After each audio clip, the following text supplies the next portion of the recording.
Yodhirayat Nashta Preshu Bhadreshu Nityam Bhagavata Sevya Bhagavati Tamashaki Bhaktir Bhavati Naishtiki Nigamaka Paduragalitam Phalam Shukamukaramita Dravi Samitam Pibata Bhagatam Raja Malayam Mahorasika Bhagaham Krishna Swadamapagate Dhamagini Karonasta Drishamasha Paranako Dunodidaham Twamapi Adabhishuta Vishutam Bibu Samapyana Birambirik Saram Pragyahidahu Maharinam Sanklesa Nirvana Musanti Nanyataham Hey Krishna Karuna Sindhu Dinu Bandhu Jagatpate Gopisha Gopika Kanta Radhikanta Namostute Jayatam Sarito Pango Mama Manir Matirgati Matsavasha Paramboja Radha Ramada Mohanam Siman Rasarasaram Bhivam Sivadikarsan Benishan Herbako Gopinata Sri Siraham Divyad Brindaranya Kalpadurmada Srimad Ratnagara Shima Shanishto Shri Sri Radha Shila Govinda Deva Peshtadabihi Seva Manushmarami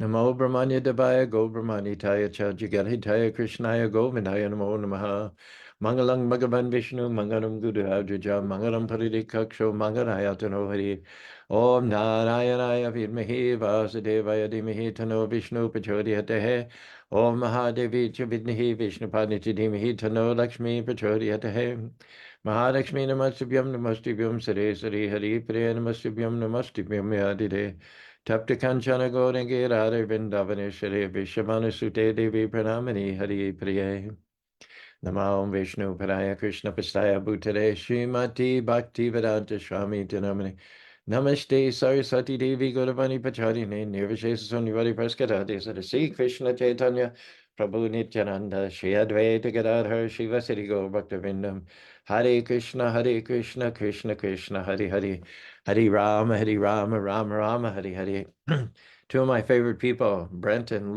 Lilavati, are here on Facebook. Now, thanks very much for joining us on this Wisdom Wednesday.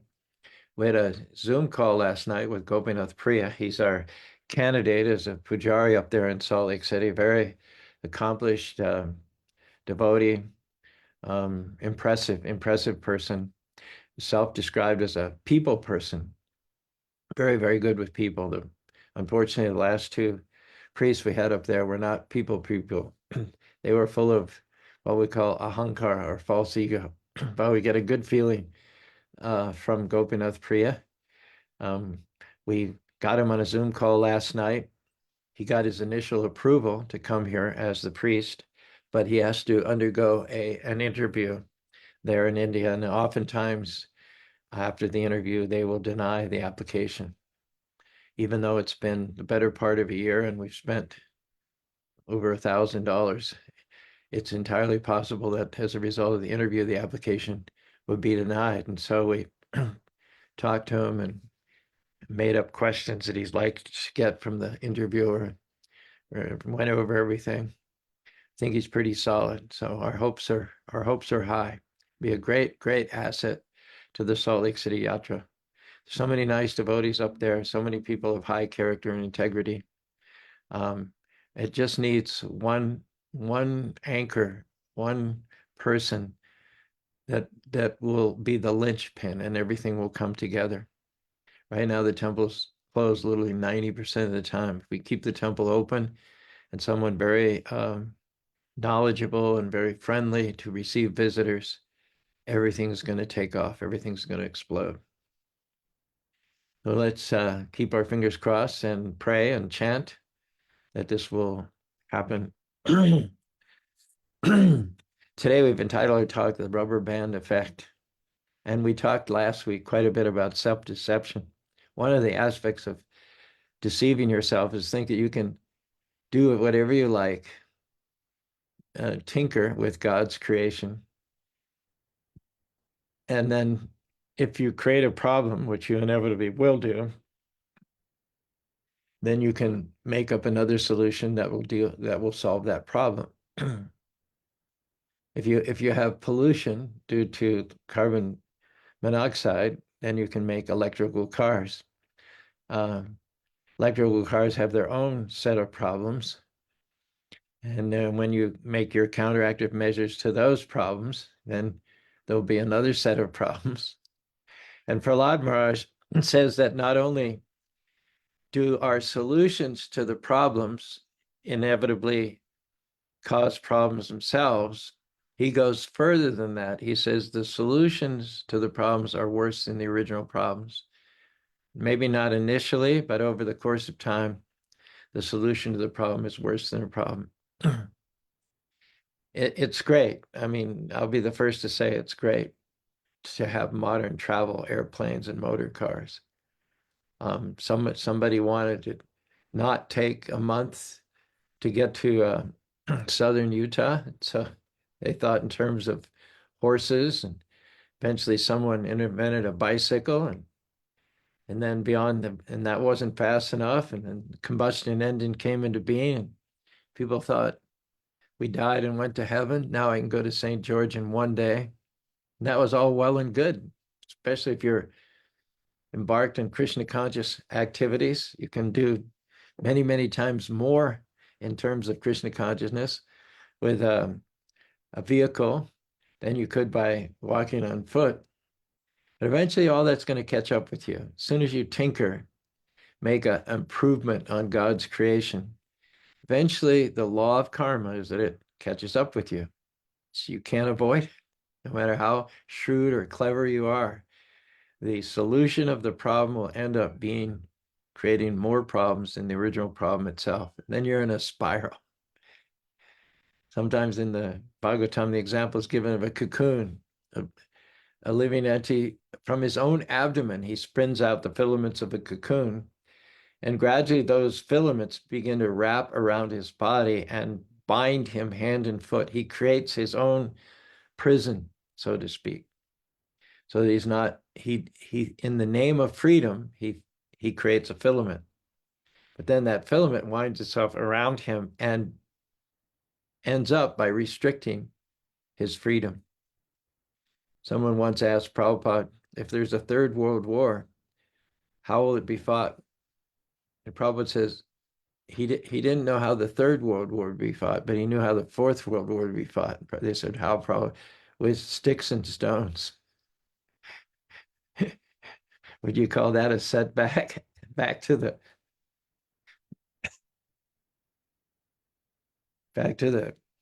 what, Prithocene age? That's why we call it the rubber band. You can stretch a rubber band. You can stretch a rubber band.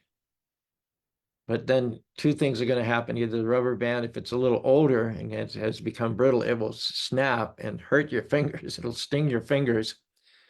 Or the rubber band will retract with many, many times the force with which you stretched it. And again, it might snap your fingers as well. Prahlad Maharaj said, Sukha mukhe adokshaya sankalpaya kamna sharapnotya anihaya samamvita.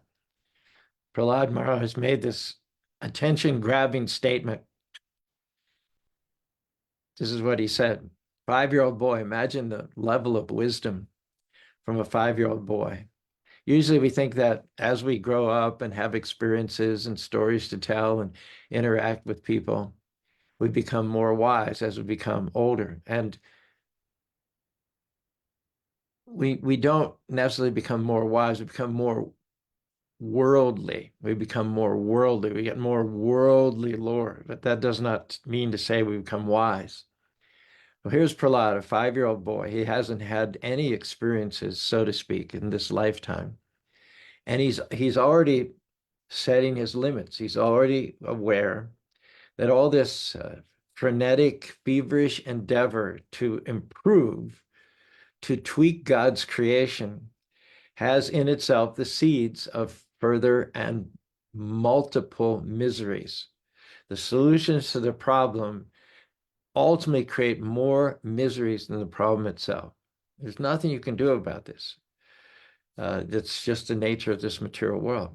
So Prahlad Maharaj, at the age of 5, has already decided that he's not going to expend time and energy in so-called improvements. He's going to continue to go to the river and bring the water with a bucket.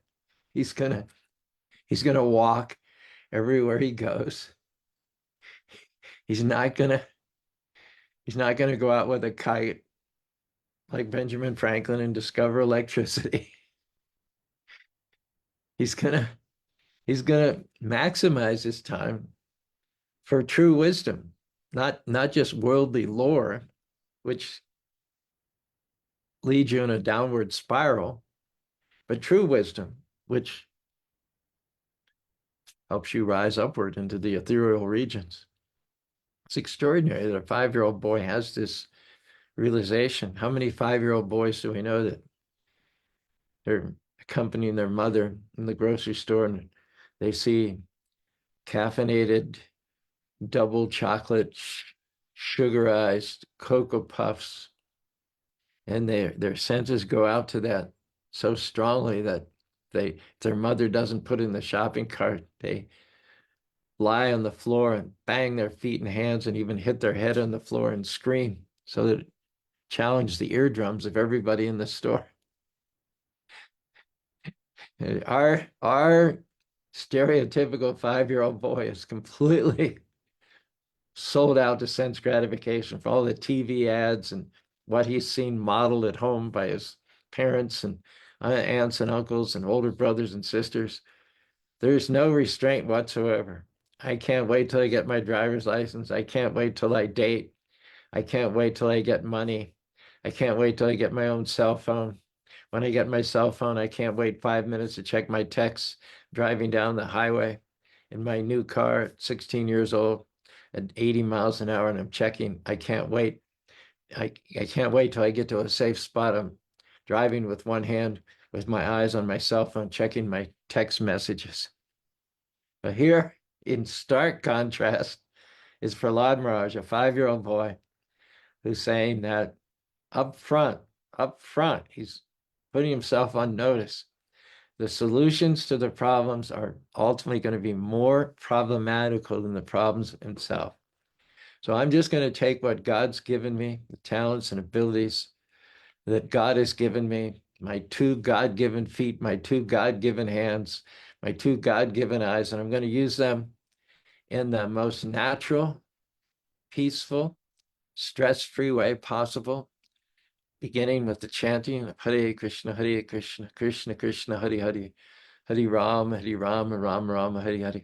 Often people, when they get too wound up, they feel an anxiety attack coming on. The pressures of modern life are on the verge of getting to them in a major way.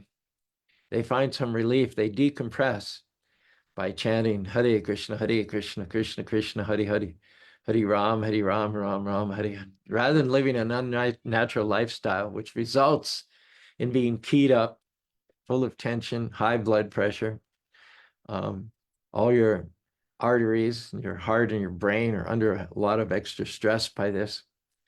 Rather than living a lifestyle which is full of tension and frustration, and then turning to the Hare Krishna mantra to relieve some of the pressure and avert a health crisis, why not just make the chanting of Hare Krishna a lifestyle?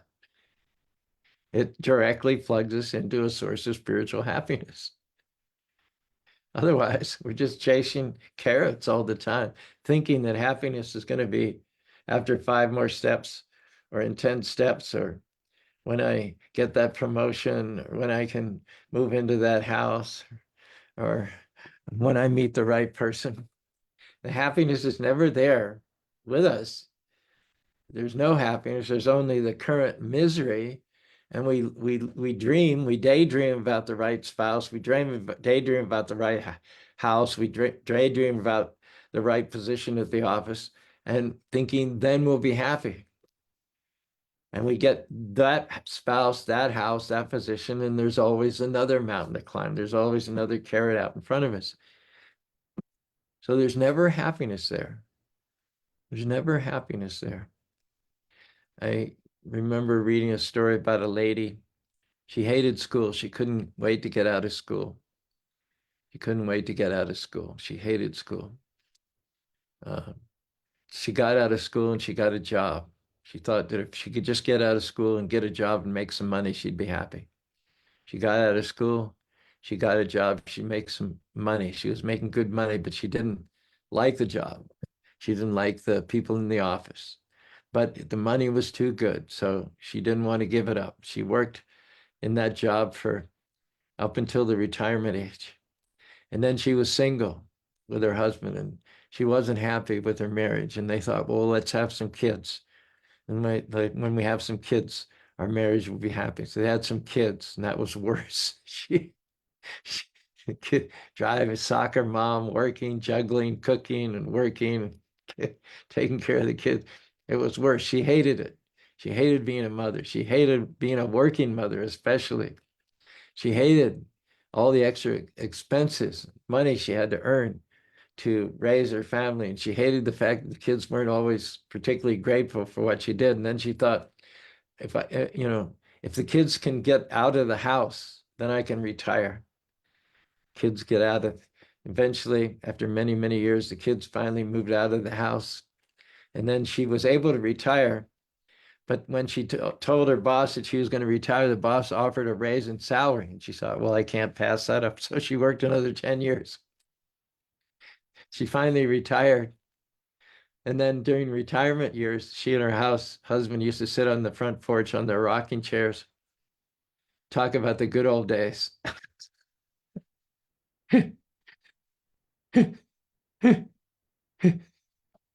Sorry. How many people live such lives of quiet desperation?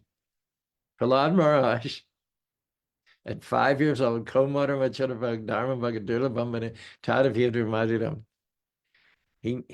was wise, having heard from his spiritual master Narada Muni within the womb. Prahlad Maharaj, at the time when most kids want to go out and play and watch cartoons and dream about girls and cars, souring, Prahlad was different.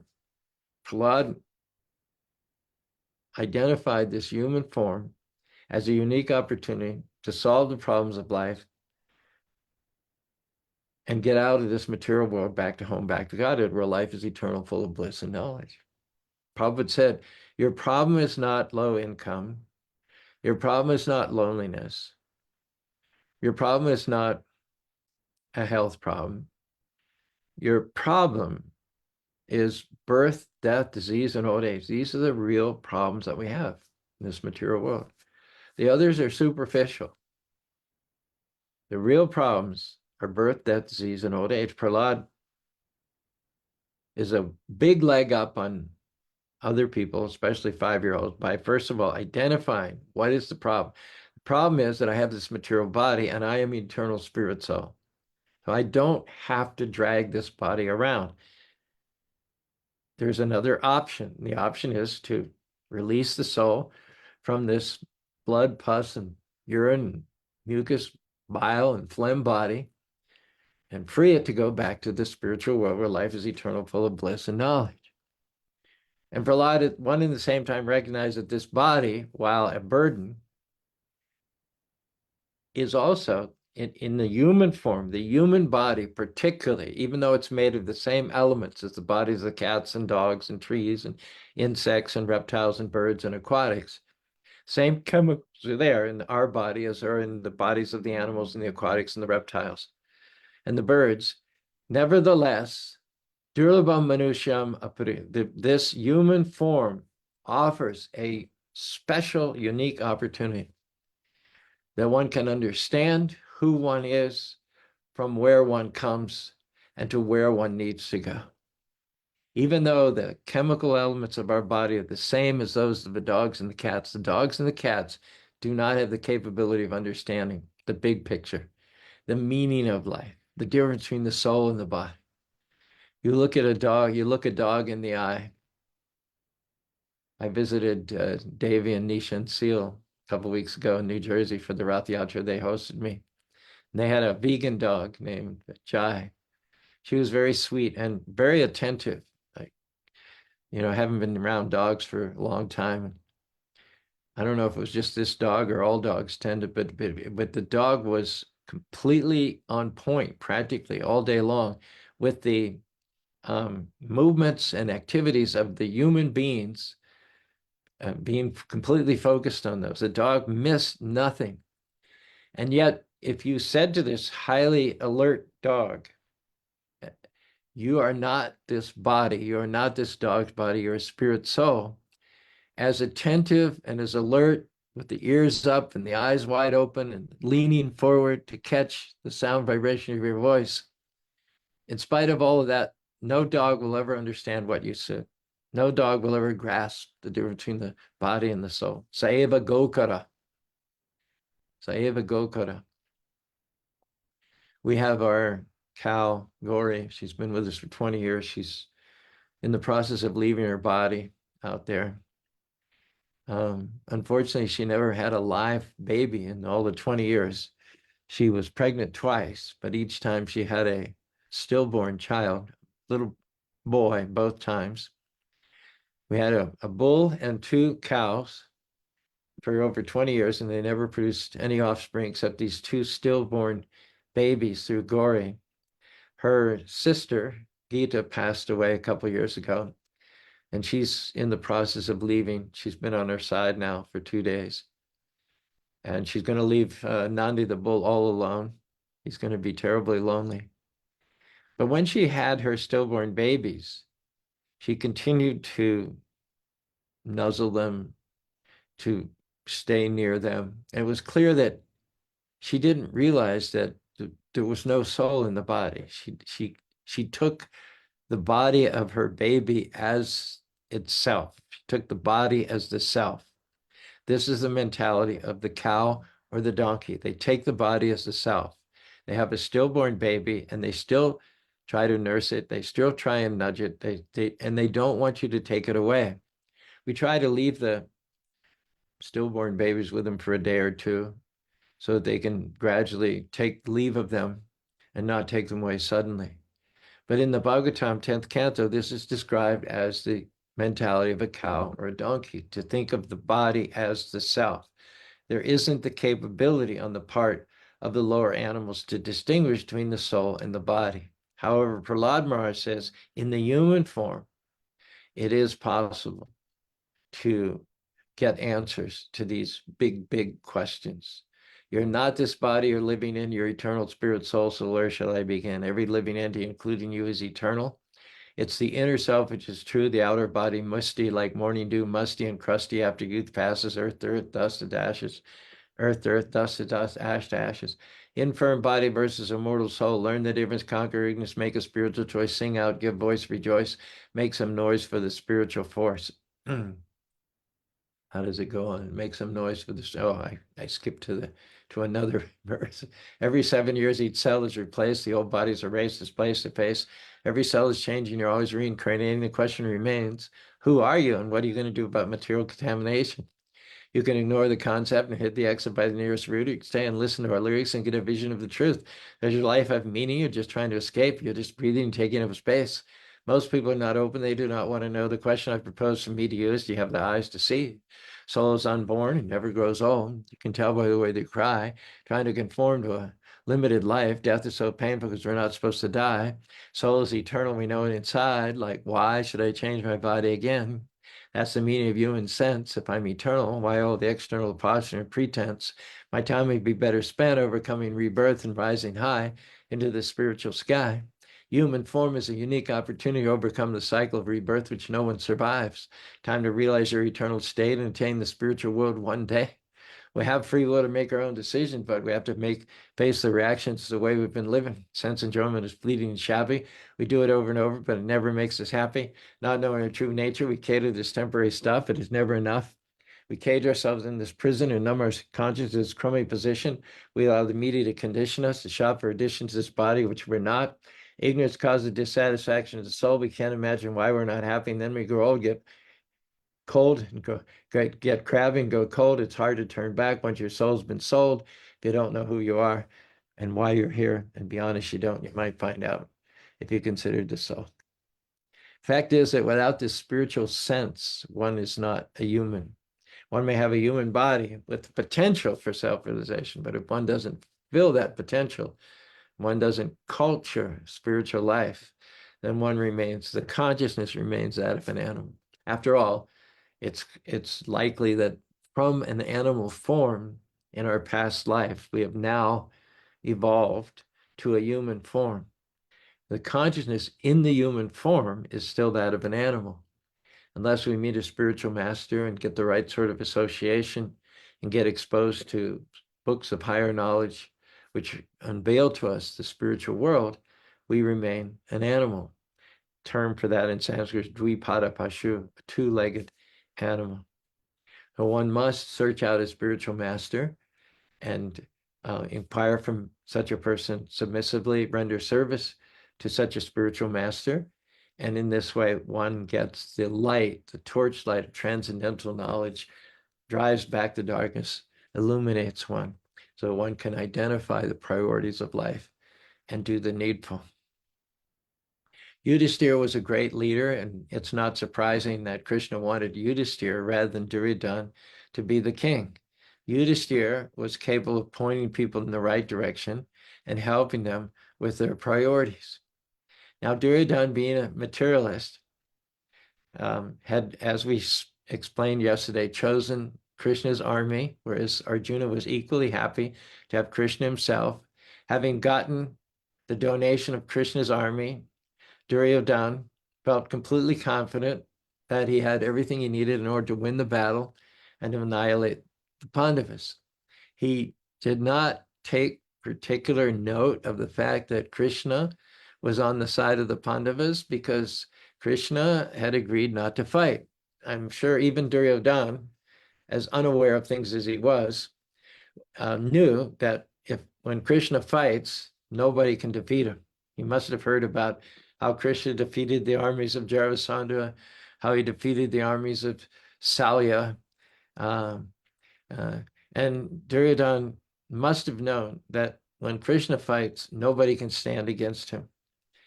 But when he heard that Krishna was not going to fight, he was only going to weigh in on the side of the Pandavas as a non-combatant, then Duryodhana became very confident. He thought, nothing can stop me now. Krishna's not going to fight.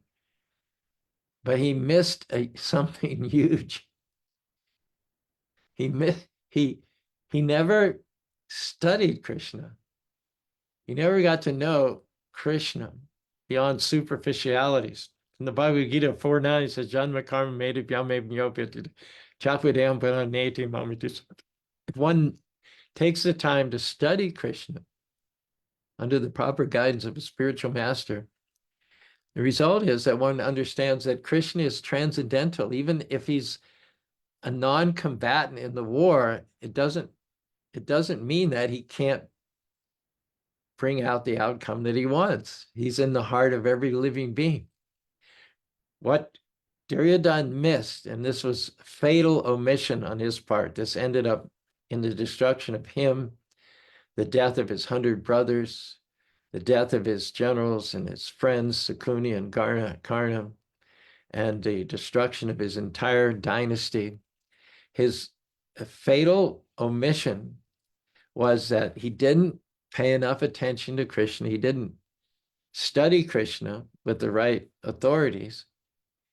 And what he missed was that Krishna doesn't have to do things personally. In fact, Krishna's modus operandus is not to do things personally, rather to do things through his devotees. Krishna doesn't need recognition. He doesn't need applause from the peanut gallery. He doesn't need praise. He's completely Atmarama, self-sufficient under all circumstances. Ananda Maya Vyasa. He's got a body made of bliss. He's always feeling transcendental ecstasy. So he has no need of getting ordinary recognition. A little child in the playground, they're at the top of the swing, at the top of the slide. And the mother or the father are in the area, but they're talking to some other mothers and fathers. So the child refuses to slide down the slide until the attention of the father and mother are turned towards the child. And if the child gets a little impatient, the child will call out, Mom, Dad, look at me, look at me, look at me. We all crave that recognition.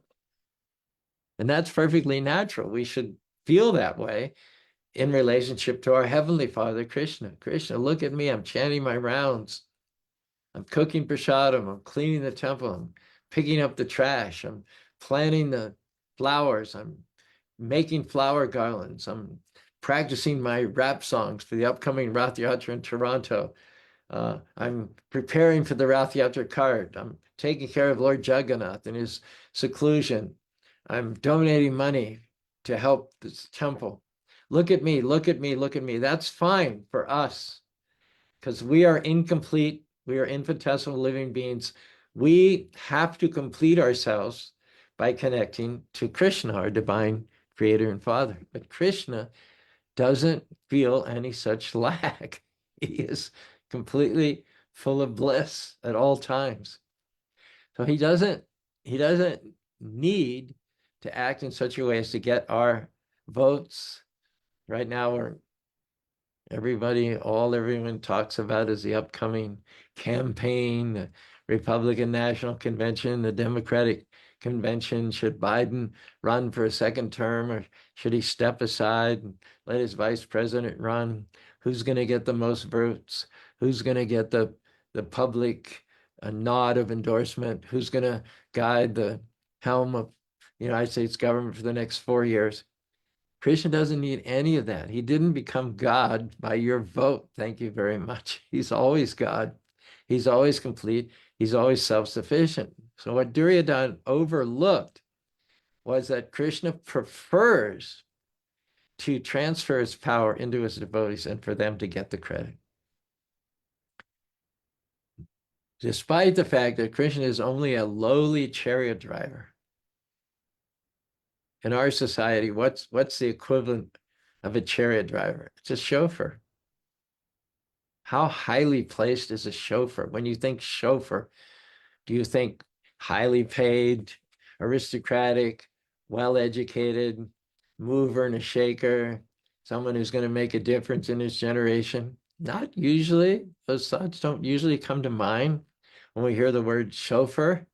When we ruminate on the level of employment of a driver, taxi driver, Uber driver.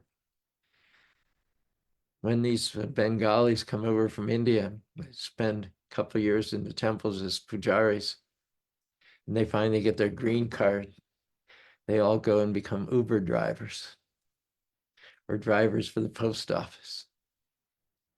And this is considered lower, not Lila immediately, Uber driver, Uber driver, Uber driver. There are exceptions. We have one Uber driver, Lilavati. Thank you for catching the corner of my eye there. But normally, this is not a position that's going to make a big difference in a battle when there's 6.5 million soldiers facing each other. The outcome is going to normally we look to Lilavati. Now she's traumatized. Normally, we're going to look to the big soldiers. We're going to look to the big Maharajas like Bhisma and Dronacharya and Arjuna. And they're the ones that are going to bring about the outcome of victory or defeat.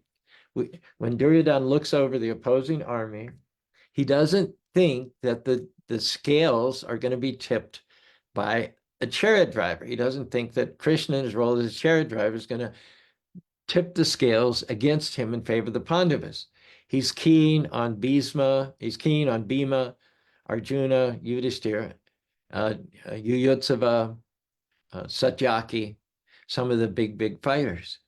So this is because Dronacharya, Duryodhana calculates materially. He's missed the fact that Krishna doesn't need to personally fight. He's missed the fact that Krishna is in the hearts of all living beings. He's missed the fact that whatever power the other warriors have, that power comes originally from Krishna.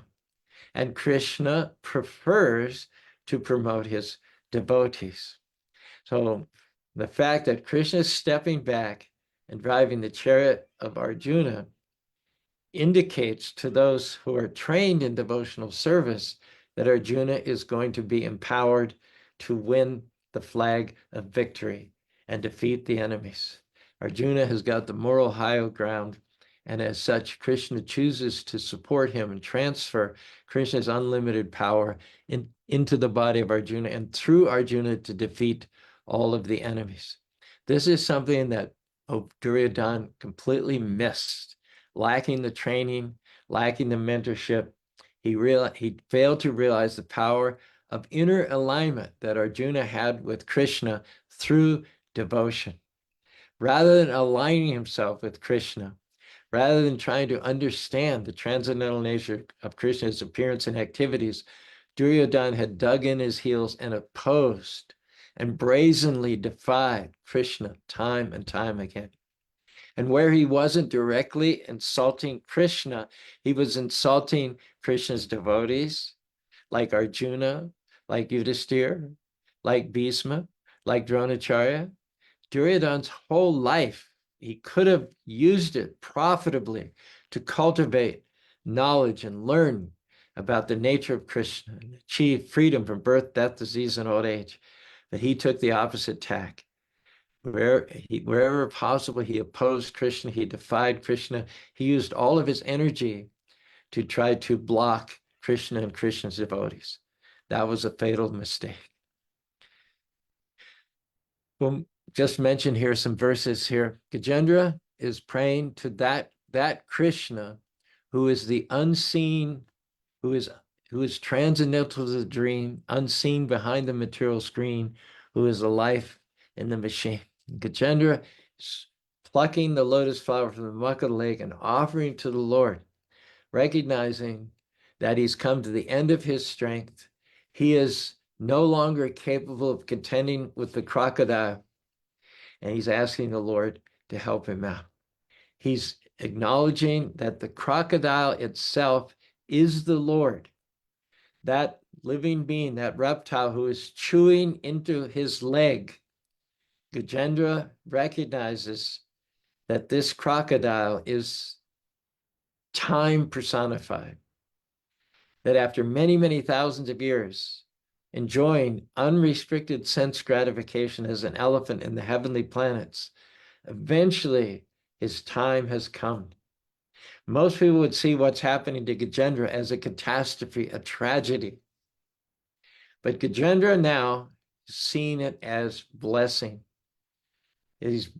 After all this unrestricted sense gratification, which led to intoxication and illusion and a form of madness, he sees that Krishna has loved him too much to let him continue indefinitely in this mood.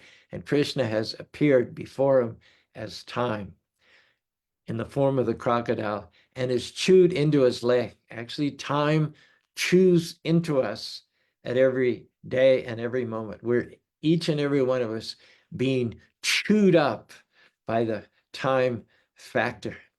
The only personality who's beyond time, it was Krishna who sent time. Krishna is not controlled by time, but time is controlled by Krishna. Krishna sent time into the life of Gajendra to interrupt his sense gratification and to waken him up to the real necessities of this human form of life. Gajendra has come to realize that after contending with the crocodile over some period of time, after having gotten over his intoxication and gotten more sober. Gajendra is thanking the Lord for sending the crocodile in the feature of time to destroy his illusion, to destroy his darkness, and get him back on track. The Gajendra prays to the Lord that beyond this pralaya, beyond this material world, which is by nature dark, which is tamasat, artificially illuminated by the sun and the moon, beyond this darkness, there is Om Tad Vishnu Paramam Param Sarapasanti Suryo Deviva Chaksaradram Yad Vipasha Bhavendriva Jagavam Sam Samvindate Vishnu Yad Param Param. There is the beautiful, shining face of Krishna hung up above the clouds of darkness, just like the sun is hung, suspended in the sky. In his time of stress, his life and death situation, Gajendra feels descending upon him a beatitude, a transcendental peace.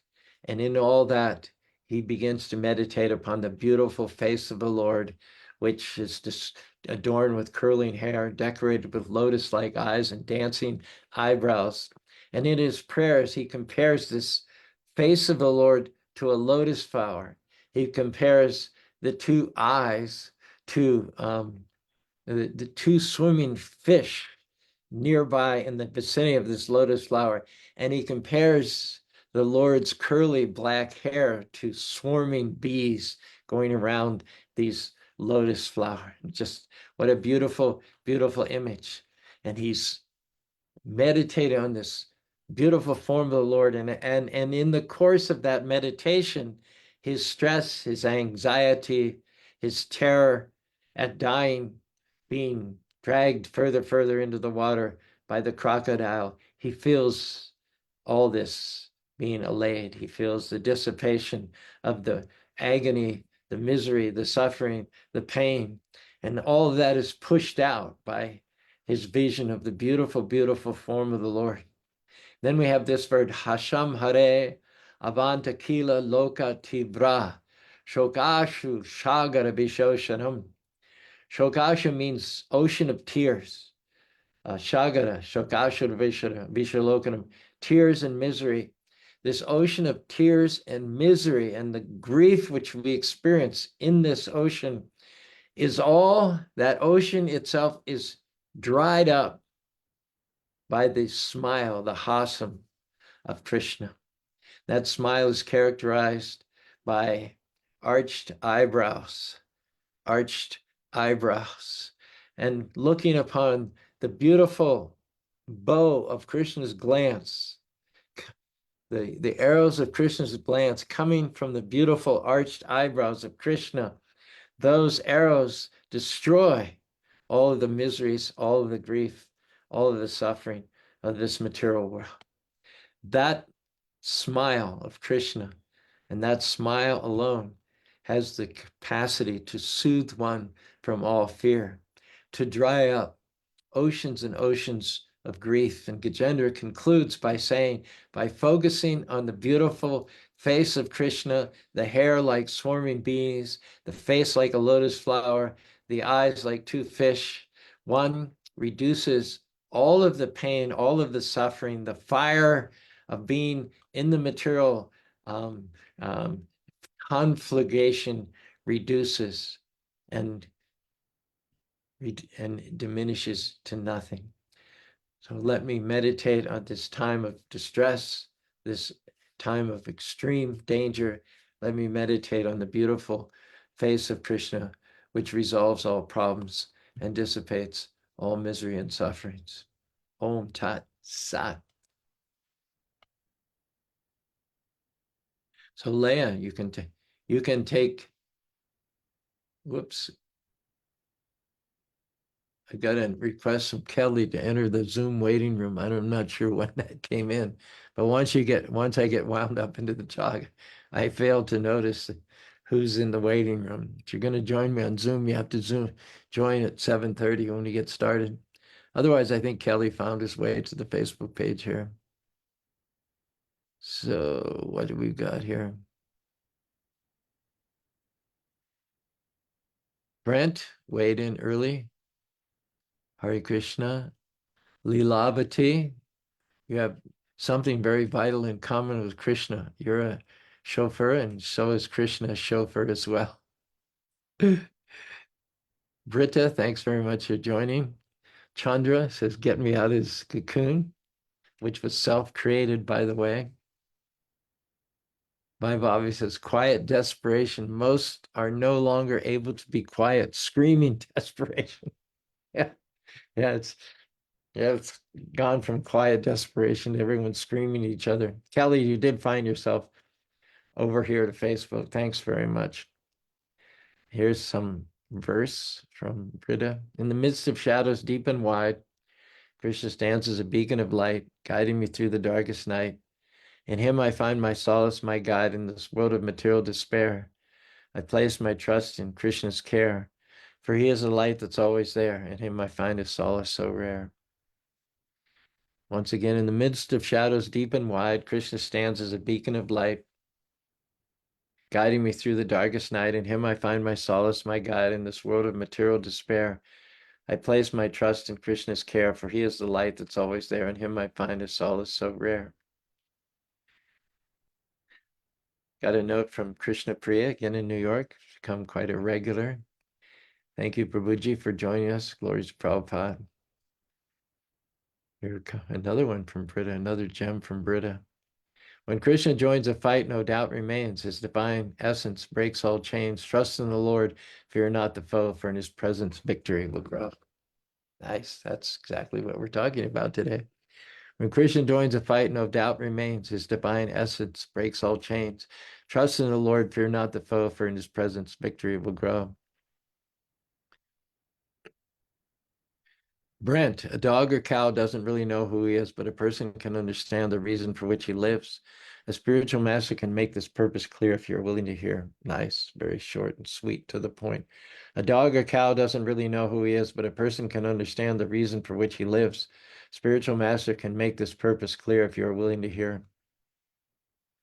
And the last quote is from Leah, that when I mentioned Krishna as a chariot driver was not in the highest social rung, she, as an Uber driver, she said, "Oh no."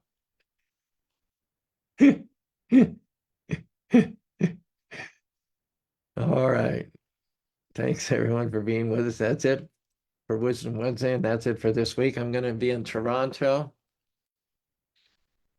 and actually not, rather than come back from Toronto, because I have to be in Thunder Bay, which is also up in Ontario province, Canada. Just going to stay in Canada for a week and fly from Toronto to Thunder Bay. There I'll stay with Dr. Prashant Jani, who organizes beautiful festivals in the little town of Thunder Bay.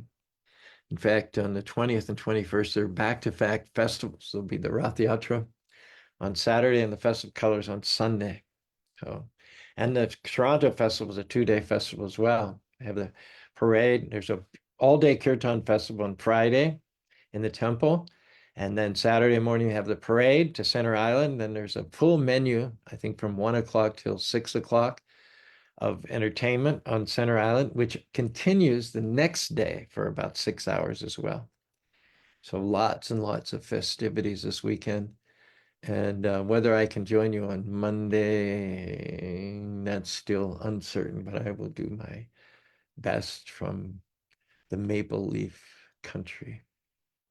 Hare Krishna, Hare Krishna, Krishna Krishna, Hare Hare, Hare Rama, Hare Rama, Rama Rama, Hare Hare.